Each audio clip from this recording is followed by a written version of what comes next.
Hello साथियों, नमस्कार। Hello बच्चों, नमस्कार। Welcome my YouTube channel smart education right. तो प्यारे साथियों, प्यारे बच्चों, आप सभी का स्वागत है हमारे चैनल पर। तो बच्चों या साथियों, ठीक है, जितने भाई बहन, आज हम जो आपको बताने वाले हैं पारिस्थितिकी पिरामिड के बारे में। इसके बारे में चर्चा करेंगे, पारिस्थितिकी पिरामिड के बारे में बात करने वाले हैं।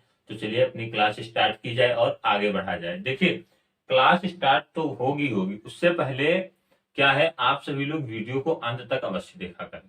जब वीडियो को अंत तक देखेंगे तभी चीजें आपको क्लियर हो पाएंगी। ठीक है साथियों, तो बढ़ते हैं अपने टॉपिक की तरफ। तो सबसे पहले पारिस्थितिकी पिरामिड कहते किसे हैं?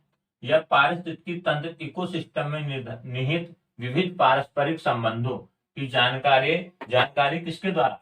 आलेखों के द्वारा मिले। किसके द्वारा मिले? आलेखों के माध्यम से सुगमता पूर्वक प्रदर्शित की जा सकती इस प्रकार निर्मित आलेखों को पारिस्थितिकी पिरामिड कहते हैं भैया।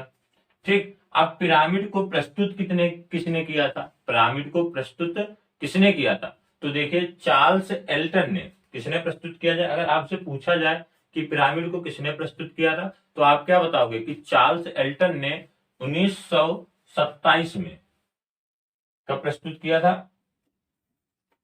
1927 में इन्होंने प्रस्तुत किया था। ठीक। प्रस्तुत किया, इसीलिए इन्हें एल्टन पिरामिड भी कहा जाता है। एल्टन पिरामिड भी कहा जाता है। किसने प्रस्तुत किया था? चार्ल्स एल्टन ने। कब? 1927 में। आपके दिमाग में ये बात आ गई होगी आसानी से। ठीक।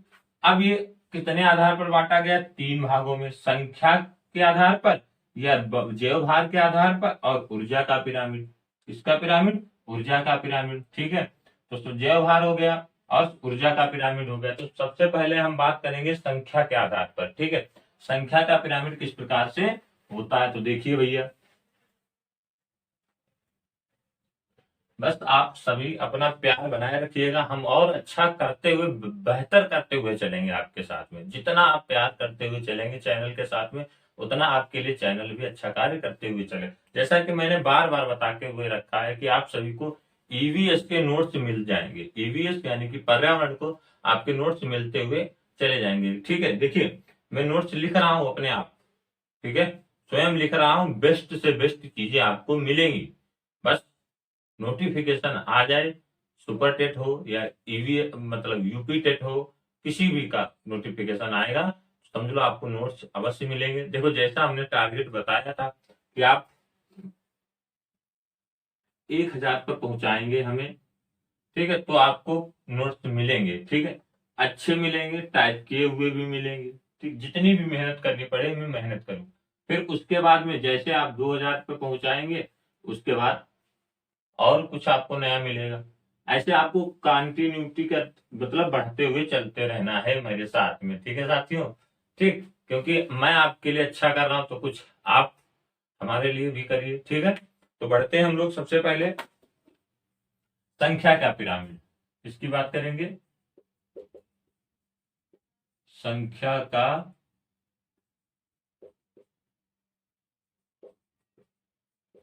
पिरामिड।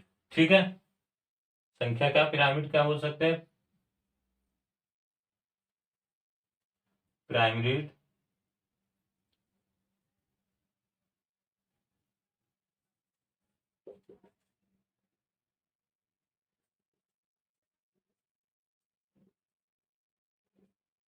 तो संख्या का पिरामिड कैसे बनेगा?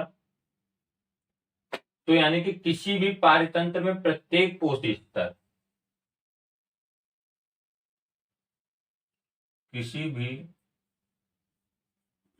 पारतंत्र में, किसी भी पारतंत्र में पोषी स्तर पर स्वतंत्र जीवधारी की संख्याओं को, स्वतंत्र जीवधारी की संख्याओं को, ठीक है, स्वतंत्र,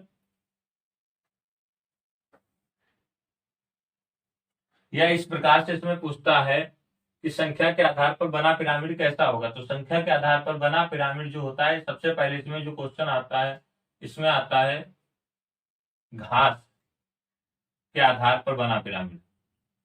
घास के आधार पर बना पिरामिड।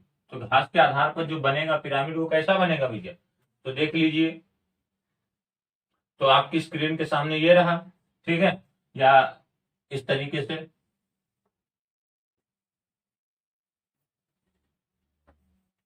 ठीक,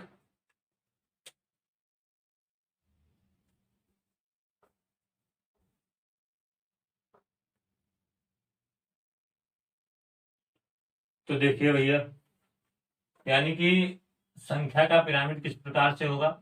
तो संख्या का पिरामिड किसी भी पारतंत्र के प्रत्येक पोषी स्तर पर स्वतंत्र जीवधारी की संख्या को प्रदर्शित करने वाले पिरामिड को संख्या पिरामिड कहलाते हैं। ठीक है, क्या कहते हैं, कहलाते हैं। जीवों की संख्या का पिरामिड सीधा व उल्टा हो सकता है। तो घास का मैदान, यानी कि अगर पूछ दिया जाए कि संख्या के आधार पर घास का पिरामिड कैसा बनेगा, तो संख्या के आधार पर घास के मैदान का पिरामिड जो बनेगा वो कैसा बनेगा भैया, सीधा बनेगा। कैसा बनेगा, सीधा बनेगा। आप सभी के सामने ये पिरामिड बना रखा है, तो इसमें क्या हो गई, घास हो गया, बकरी हो गई, भेड़िया हो गया और शेर हो गया। ठीक, तो यानी कि ये हो गए आपके, क्या हो गए, उत्पादक। ये हो गए उत्पादक, और ये क्या हो गए, उपभोक्ता हो गए। ये क्या हो गए, उपभोक्ता हो गए, यानी कि प्रथम शाकाहारी हो गए। ठीक है, और ये द्वितीयक शाकाहारी हो गए, और ये उच्च श्रेणी के शाकाहारी हो गए। तो यानी कि ये आपका हो गया घास के मैदान का पिरामिड। जो आपसे पूछेगा वो कैसा बनेगा, सीधा बनेगा। कैसा बनेगा, सीधा बनेगा। ठीक है, एक नंबर ये हो गया। अगर आपसे पूछा जाता है दूसरा, अगर आपसे पूछा जाता है संख्या के आधार पर तालाब का पिरामिड, संख्या के आधार पर किसका, तालाब का पिरामिड। तो संख्या के आधार पर भैया तालाब का जो पिरामिड बनता है वो कैसा बनता है, ये भी बनता है आपका सीधा। ठीक, कैसा बनेगा, सीधा बनेगा, इस तरीके से। ठीक है, तो यहां पर क्या हो जाएगा, 1 2 3 4। ठीक, तो इसमें जो बनेगा सबसे पहले कौन आ जाएगा, शैवाल आ जाएगा।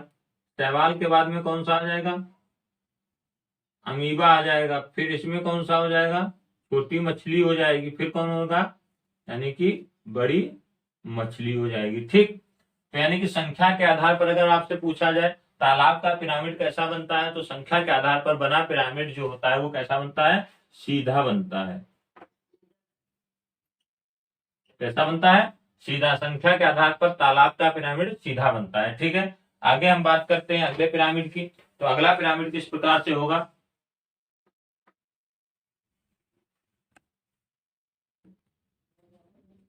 आप देखिए, इसी में जो आपसे पूछा जाएगा वो क्या पूछा जाएगा, कि संख्या के आधार पर, किसके आधार पर, संख्या के आधार पर,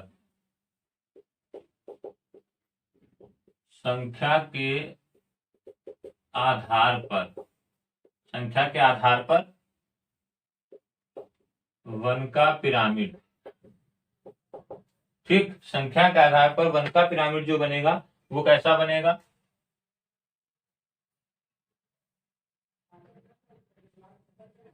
यही क्वेश्चन आते हैं। ठीक है, संख्या के आधार पर हो गया।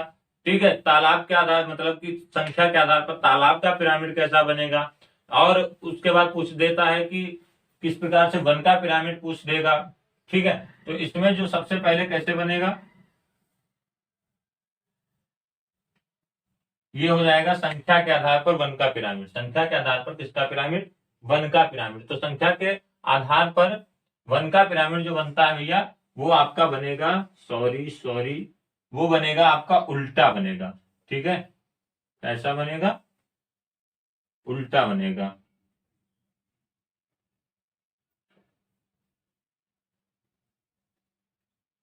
ठीक है, संख्या के आधार पर जो बनेगा वो कैसा बनेगा, उल्टा पिरामिड बनता है। अब देखिए, उल्टा पिरामिड में क्या हो जाएगा, सबसे नंबर वन पर आपके आ जाएंगे अपघटक। ठीक, उसके बाद आ जाएगा परजीवी।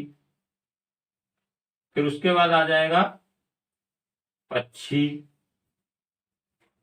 फिर उसके बाद आ जाएगा वृक्ष। तो यानी कि संख्या के आधार पर, संख्या के आधार पर वन का पिरामिड कैसा बनता है? उल्टा बनता है। ठीक है, ये हो गया संख्या के आधार पर वन का पिरामिड जो बनेगा वो कैसा बनेगा? उल्टा बनेगा। देख लीजिए आप सभी लोग, उल्टा पिरामिड बनता है। अब हम बात करने वाले हैं भैया इसकी, अब हम जो बात करेंगे नंबर 2, इसकी बात करेंगे जैव भार का पिरामिड। जैव भार का पिरामिड, तो जैव भार का पिरामिड कैसा होता है? जैव भार जीवों के माध्यम में पाए जाने वाले मात्रात्मक संबंधों को, ठीक है,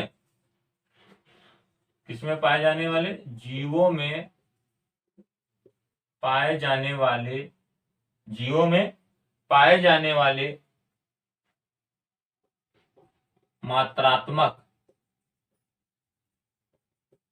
संबंधों को, यानी कि जीवों में पाए जाने वाले मात्रात्मक संबंधों को दर्शाता है। इसको दर्शाता है, यानी कि जीवों में पाए जाने वाले मात्रात्मक संबंधों को दर्शाता है किसी भी पारितंत्र के प्रति इकाई क्षेत्र में, किसी भी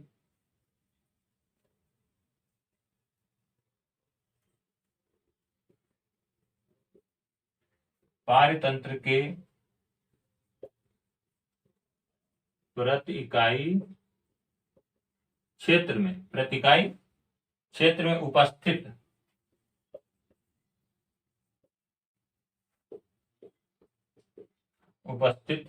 जीवों के शुष्क भार को, जीवों के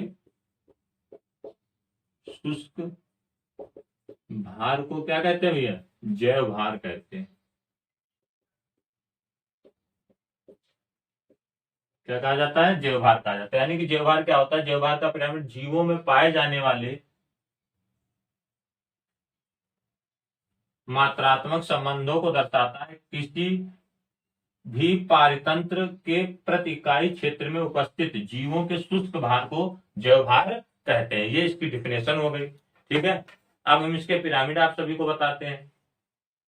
तो इसमें क्या क्या, जैसे इसमें आ जाएगा आप सभी का, अगर आपसे पूछा जाए कि जैव भार में घास का पिरामिड कैसा बनता है, मिटा दे इसको।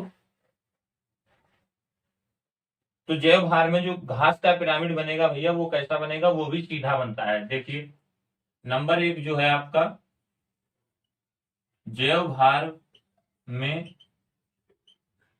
घास का पिरामिड, जैव भार में घास का पिरामिड कैसा बनेगा? सीधा बनेगा, इस तरीके से। ठीक, तो आप लोग बना जरूर लीजिएगा। जैव भार में घास का पिरामिड कैसा बनेगा? सीधा बनता है। तो यहां पर हो गया घास, और ये हो गया आपका खरगोश, और ये आपका हो जाएगा कुत्ता, और ये आपका क्या हो जाएगा? चीता। ठीक है, तो ये जैव भार के आधार पर हो गया। किसके आधार पर हो गया? जैव भार के आधार पर, जैव भार के आधार पर घास का पिरामिड, घास का पिरामिड कैसा बनेगा भैया? सीधा बनता है। तो ये जैव भार के आधार पर हो गया। किसके आधार पर हो गया? जैव भार के आधार पर हो गया। अगर आपसे पूछे जैव भार के आधार पर घास का पिरामिड कैसा बनेगा, तो सीधा बनता है। ठीक, और अगर आपसे पूछ दिया जाए कि संख्या के आधार पर, मतलब कि संख्या के आधार पर, यानी कि संख्या के आधार पर वन का पिरामिड कैसा बनेगा, तो उल्टा बनता है। हमेशा ये बात याद रखना, संख्या के आधार पर वन का पिरामिड जो बनेगा वो उल्टा बनेगा। ठीक है, और अगर आपसे पूछा जैव भार के आधार पर घास का पिरामिड कैसा बनता है, सीधा बनता है। संख्या के आधार पर पिरामिड कैसा बनता है, संख्या के आधार पर घास का पिरामिड कैसा बनता है, वो भी सीधा बनता है। ठीक है, आगे बढ़ते हैं।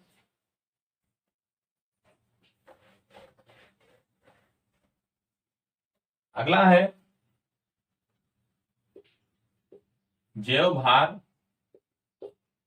नंबर 2 है जैव भार के आधार पर, जैव भार के आधार पर तालाब का पिरामिड, तालाब का पिरामिड। तो तालाब का जो पिरामिड बनेगा वो कैसा बनेगा? देखिए, ये जो पिरामिड बनेगा आपका उल्टा बनेगा। कैसा बनेगा भैया?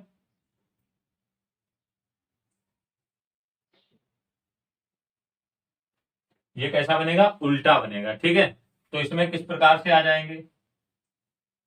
एक हो गया, दो हो गया, तीन। तो इसमें जो आ जाएगा सबसे पहले कौन आ जाएगा इसमें? यानी कि बड़ी मछली। ठीक है, फिर उसके बाद आ जाएगा छोटी मछली, फिर उसके बाद आ जाएगा यानी कि पैरा मीशियम, फिर उसके बाद क्या आ जाएगा? शैवाल आ जाएगा। क्या आ जाएगा? शैवाल आ जाएगा। ठीक है, या इसमें कह सकते हैं हम लोग हैं, इतनी बात समझ गए? बड़ी मछली यानी कि ये तालाब का पिरामिड है। तो अगर आपसे पूछा जाए कि जैव भार के आधार पर तालाब का पिरामिड कैसा बनता है, तो ये बनेगा उल्टा। ठीक है, ये नोट कर लीजिएगा। यानी कि जैव भार के आधार पर, जैव भार के आधार पर, ठीक है, इसका तालाब का पिरामिड कैसा बनता है? उल्टा बनता है। इतनी बात क्लियर हो गई? स्क्रीनशॉट ले लीजिए, ये आगे बढ़ते हैं हम लोग हैं। तो तीसरा बचा जो, अब अगर आपसे पूछा जाए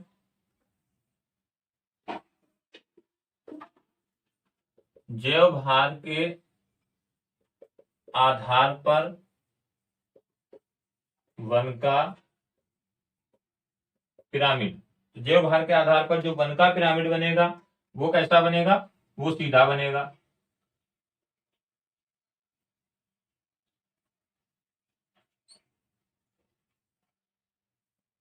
ठीक है, तो इसमें कौन सा आ जाएगा? वृक्ष हो गया, पक्षी हो गए, ठीक है, निम्न परजीवी हो गए, और इसमें हो जाएगा उच्च परजीवी। ठीक है, तो अगर आपसे पूछा है, बस यही क्वेश्चन आते हैं, इससे बढ़कर नहीं। उल्टा सीधा कैसा बनेगा? जैव भार हो गया, संख्या हो गया, ठीक है, ये इसी से पूछेगा। तो यानी कि ये अगर आपसे कह दिया जाए तो वन के आधार पर, वन के आधार पर, तो ये बनता है कैसा? सीधा पिरामिड बनता है। कैसा बनता है? सीधा। जैव भार के आधार पर वन का पिरामिड हमेशा भैया कैसा बनेगा? सीधा बनेगा। ठीक है, आगे बढ़ते हैं। ये हो गए दो पिरामिड। अब हम जो बात करने वाले हैं वो किसकी बात करने वाले हैं? नंबर 3 है,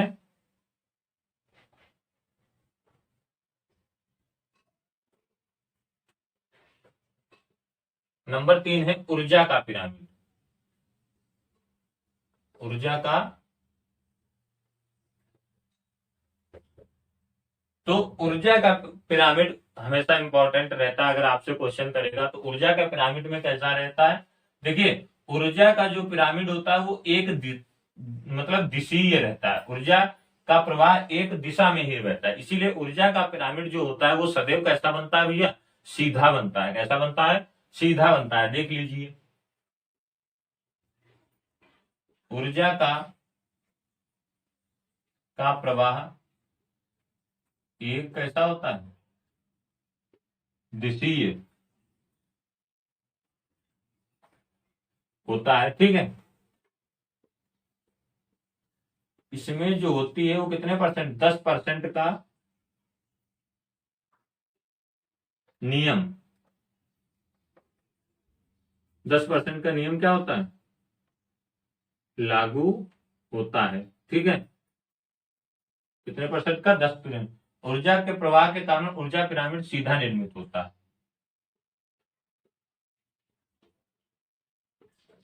ऊर्जा के प्रवाह के कारण, ठीक, ऊर्जा के प्रवाह के कारण इसका मतलब जो होता है, ऊर्जा पिरामिड सीधा निर्मित होता है। ठीक है, कैसा निर्मित होता है? हमेशा सीधा निर्मित होगा, इसमें किसी भी प्रकार का कोई डाउट ही नहीं है। ठीक है, इसमें किसी भी प्रकार का कोई डाउट नहीं होता है कि ऊर्जा का पिरामिड कैसा बनता है, सदैव सीधा बनता है, कभी उल्टा बनी नहीं सकता है, कोई पिरामिड नहीं बनेगा। ठीक है, हमेशा कैसा बनेगा, सीधा ही पिरामिड बनेगा साथियों। ठीक है, तो इतनी बात समझ गए होंगे। तो देख लीजिए इसका पिरामिड। हम जानते हैं कि जब भी किसी खाद्य श्रृंखला में ऊर्जा का प्रवाह एक पोषी से यानी कि दूसरे स्तर पर जाता है, किसमें जाता है, दूसरे पोषी स्तर में भोजन के रूप में केवल 10% ऊर्जा जाती है। ठीक, कितने परसेंट जाती है ये भी याद रखना, केवल 10%। और जो 90% ऊर्जा होती है, बाकी 90% ऊर्जा का क्या हो जाता है, क्षय हो जाता है। ठीक है, क्षय होता है। ठीक, तो देख लीजिए इसका पिरामिड किस प्रकार से बनेगा।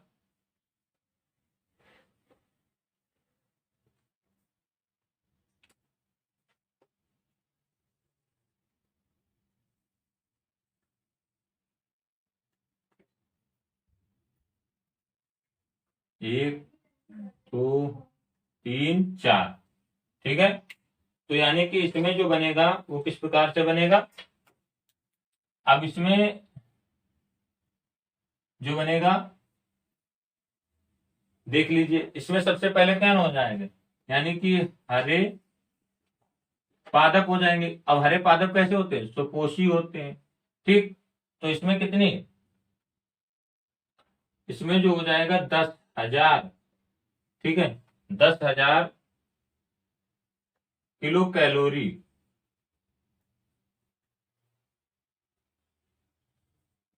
ठीक, फिर उसके बाद जो आ जाएगा इसमें, इसमें हो जाएगा प्राथमिक उपभोक्ता। ठीक, इसमें क्या आ जाएगा, प्राथमिक उपभोक्ता। इसमें जो आ जाएगा द्वितीयक उपभोक्ता, और इसमें जो आ जाएगा तृतीयक उपभोक्ता। ठीक है, तो ये तीन प्रकार से होते हैं। अब मान लो जिसमें ऊर्जा क्या होती चली जाएगी, हाथ से होती चली जाए। अब इसमें जो बचेगी 1,000। ठीक, उसके बाद में कितनी बचेगी, 100। फिर इसमें 10। तो इस प्रकार से ऊर्जा का पिरामिड हमेशा कैसा बनता है, यहां पे लिखे दे रहा हूं, ऊर्जा का पिरामिड सदैव सीधा बनता है। ठीक है, ऊर्जा का पिरामिड सदैव कैसा बनता है भैया, सीधा बनता है। तो ये थे पिरामिड से संबंधित। ठीक है, जो आज हमने आप सभी को क्लियर कर दिया। अब शायद आप लोग कभी भूलेंगे नहीं पिरामिड के बारे में। देखिए, ऊर्जा का जो पिरामिड होता है वो कैसा बनता है, सदैव सीधा बनता है, ना उल्टा बनेगा ना कैसा बनेगा। केवल क्यों, क्योंकि इसमें जो ऊर्जा होती है वो 10% ही यूज होती, बाकी 90% ऊर्जा का क्या हो जाता है, क्षय हो जाता है। बाकी 90% ऊर्जा का क्या हो जाता है, क्षय हो जाता है, इधर उधर चली जाती है। लेकिन 10% ही ऊर्जा प्रयुक्त में लाई जाती है। इसीलिए इसको क्या बोला जाता है, ऊर्जा का पिरामिड कैसा बनता है, सीधा सदैव बनता है। ठीक है, समझ गए। यहां पर हो जाएगा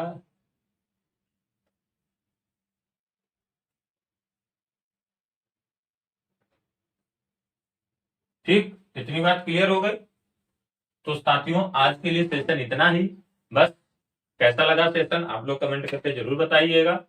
ठीक है, तो थैंक यू और धन्यवाद आप सभी को।